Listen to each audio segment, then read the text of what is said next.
Lafayette Public Library presents Sewing Machine Basics, meeting the machine for coffee and a muffin. Much like meeting a new person, meeting your sewing machine requires a little time and attention. You need to find a relatively quiet space with a table and a chair, pull out your manual, and find out what makes this machine tick. There are a whole lot of machines that perform one or more tasks of sewing, such as sergers, embroidery, quilting, industrial, and so on. However, if you are just getting started with sewing, only know the basics, or haven't used a machine in years, you will want to use a general or hobby sewing machine. A basic sewing machine uses two sources of thread to sew together pieces of fabric. There's a spool of thread that goes on the top and a bobbin wound with thread that goes on the bottom.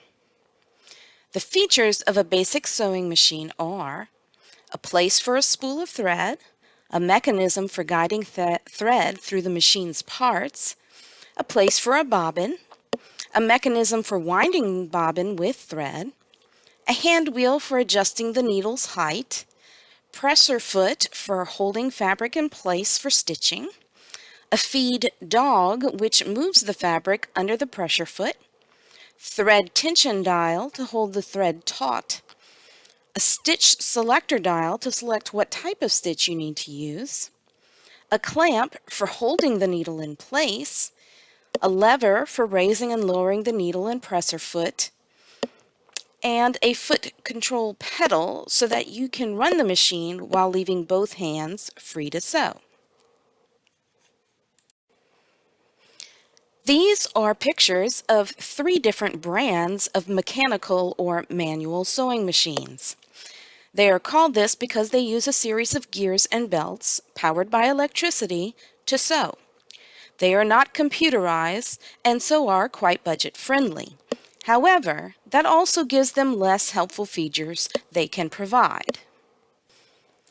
Computerized or electronic sewing machines provide additional features which can make sewing easier and quicker. These features include a free arm for sewing leg and arm cuffs and other tight places, a thread cutter, a one-step buttonhole process for creating buttonholes, an up-down needle button so that you do not have to use the hand wheel, a reverse stitch button or lever so that you can sew backwards to lock in a seam, an automatic needle threader for helping you insert the thread through the eye of the needle, larger selection of stitches, a computerized window for selection, auto lock button to stop the machine from sewing while still on, and a speed control slider to limit how fast you can sew. Here are pictures of three different brands of computerized sewing machines. I will be using the machine from our makerspace at the main branch to demonstrate the basics of sewing machines to you. It's a Janome Schoolmate 7330. Your own machine will be slightly different or have less or more features. That's okay. The terminology and locations are very similar. Now let's get to know this machine a little better. I like to think of it as asking the machine about its favorite color and what it likes in music. We'll start with the front or face of the machine. The left side of the face is called a face plate. At the very top, there is a metal piece called the thread take-up lever, which is part of the thread guiding system. Also part of that system are the two vertical slits. They help keep the top thread straight and guide it through the machine to the needle. In between the slits, you will see a dial with numbers on it. This is the tension control dial. This determines how taut the thread will be held while sewing. Lower and to the right of the second slit are four buttons. The top button, which looks like an up arrow and a down arrow, is the up-down needle button. This will either move the needle all the way to the top of its reach or all the way to the bottom of its reach. The second button, kind of looks like an eyeball, is the auto lock button. Pressing this button will cause the machine to do a lock stitch and stop. The third button is the reverse button so that you can sew backwards to lock in a seam. It is also called a lock stitch.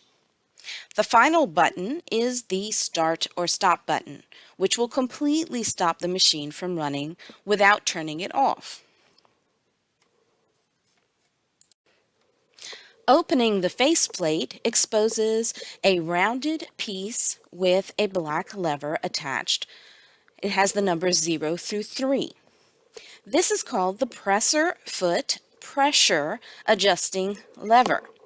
It can be used to adjust how firmly the presser foot presses on your fabric. We'll talk about the presser foot later. Moving to the center of the face of the machine is the speed control slider. This is a very handy feature for controlling how fast you can sew. If set to a low setting, no matter how hard your foot pushes on the foot control pedal, you will not sew any faster. I find there are times I want to sew really fast, but there are other times when I need to go slowly. This feature is a great help. In the upper right corner is the digital indicator window. When the machine is turned on, it lights up and indicates the current settings for stitches. Beneath it, the mode selection button lets you choose between stitch number, indicated by the pound sign, the stitch width, which is indicated by the up and down line, and the stitch length, which is indicated by the dashed line. While in any of the three modes, you can change the settings by using the side arrow keys next to the mode selection button. In the lower left corner, there is a diagram showing which stitches correspond to which numbers. On the right side of the machine, you will find the hand wheel. The hand wheel is used for adjusting the height of the needle. The hand wheel should only be turned towards you, otherwise it could eventually damage the machine. Towards the bottom on this side is where you can usually find the on or off switch and the connections for the power plug and the foot control pedal. The foot control pedal allows you to operate the machine with your foot while leaving both hands free to sew. Now we shall scale to the top of the machine. On the right are the thread take-up lever, which you talked about earlier, the spool thread guide, and the bobbin winding thread guide. I will give a demonstration later on how to thread the machine and wind thread on the bobbin. In the middle is the spool pin. You will slide the spool onto the pin, then put a spool pin cap to keep it in place. On the left side are the bobbin winder spindle and the bobbin winder stopper. You will place the bobbin on the spindle, then push it to the left until it stops. When enough thread is wound onto the bobbin, the stopper will stop it from winding. Where does the sewing magic happen? Right here. On the right side of the front of the machine, in the open area between the top and the free arm, is where stitches are made in fabric. The metal plate on the free arm is called a needle plate. It has a hole in the middle to allow the needle to pass through, as well as a few other features. Let's take a closer look. There are measurement markings along the plate for different seam allowances. These are typically in fractions of inches. Not only do these show you where your stitch should be, they also help you to keep your stitches straight. The feed dog is the mechanism that not only helps keep the fabric in place, but also moves the fabric along as it is being stitched, so that the fabric does not need to be pulled. In fact, you shouldn't pull your fabric as you sew, as it can damage your machine. In certain instances, you may need to lower the feed dog, which we will talk about in a different section. This is the hook cover plate. The threaded bobbin will be placed in the compartment underneath this clear plastic plate. Simply push the release button to the side and it will push up the clear hook cover plate so that you may access the bobbin compartment. Above the free arm is the location for the needle mechanism, the foot mechanism, and the automatic threader mechanism. I will not be going into detail on how to use the automatic needle threader as it tends to break easily and quickly with repeated use. The needle mechanism is where your needle will be clamped in. There are many types of needles for different fabrics and types of sewing. Whenever you need to change your needle, you will use the needle clamp screw, seen here, to loosen the needle from its place. Once replaced, you will use the needle clamp screw to lock the needle into place for sewing. The foot mechanism is where the foot holder and the presser foot are located. The foot holder simply holds the presser foot in place. The presser foot guides the needle and holds the fabric firmly in place. There are two features to know about here. First is the presser foot lever, which we just talked about. This lever will lift the entire presser foot mechanism and needle mechanism up so that you can put fabric in and take fabric out. Some machines allow for a higher lift by holding the lever to its highest point. You usually access the lever from the front of the machine. The second feature is accessed by removing the storage compartment and exposing the free arm. The sliding lever at the bottom is called the drop feed lever. It is used to drop down the feed dog into the machine when necessary. Exposing the free arm is not as scandalous as it sounds. In fact, it's not scandalous at all. You are simply gaining access to the free arm, which allows you to sew in tight spaces like arm and leg cuffs.